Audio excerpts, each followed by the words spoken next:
پیسے لون پر لینا دینا یہ کون نہیں جانتا؟ فکس پیسے لگائے جا رہے ہیں، فکس پیسے لیے جا رہے ہیں، اور خوب ہو رہا ہے، تھوڑا نہیں ہو رہا، بہت زیادہ ہو رہا ہے۔ پیسے پہلے تو پیسہ دے کر پیسہ لیتے تھے، پیسہ لاکھ روپیہ دے کر 2000 روپیہ مہینہ لیتے تھے، 1000 روپیہ مہینہ لیتے تھے۔ اب پیسہ دے کر کے باقاعدہ معاملات طے ہوتے ہیں کہ 5 لاکھ دے دیجئے، 15,000 روپے مہینہ لیتے رہیے۔ اور بھائی پوچھ تو لو کسی سے، اپنے ہی والے مولوی صاحب سے پوچھ لو۔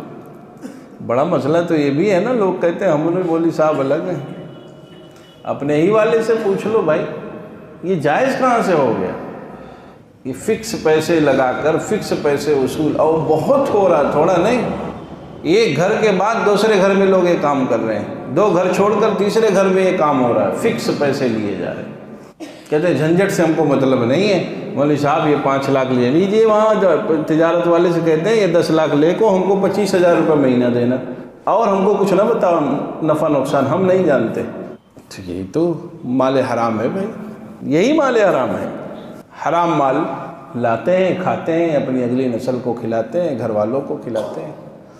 اب دینداری کیا خاک بچے گی؟ لوگ کہتے ہیں کہ اچھے لوگ پیدا کیوں نہیں ہوتے؟ اچھے لوگ پیدا کب ہوتے ہیں؟ جب لوگ ہر چیز میں خیال رکھتے ہیں۔ اچھے لوگ کب پیدا ہوتے ہیں؟ جب اپنے گھر کی نگرانی ہوتی ہے۔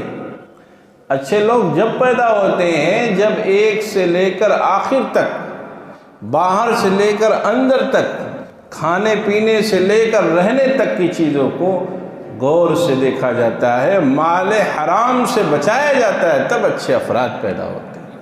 آپ کسی بڑی شخصیت جو ہماری گزری ہیں ان کے بارے میں پڑھیے گا تو بات پتہ چلے۔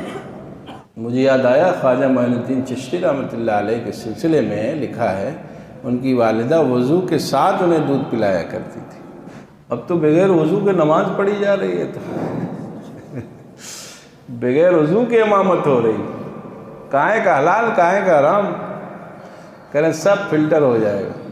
کیا کہتے ہیں؟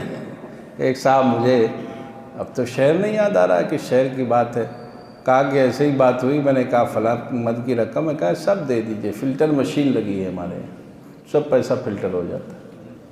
تو جب مال حلال مال حرام کی فکر ختم ہوگی، یہی ہے الذین جعلوا القرآن عظیم، اور کوئی دوسری بات تو نہیں ہے۔ قرآن کی آیتوں کو کٹ کر کر استعمال کرتے ہیں، تقسیم کر دیتے ہیں، بٹوارا کر دیتے ہیں، یہی ہے۔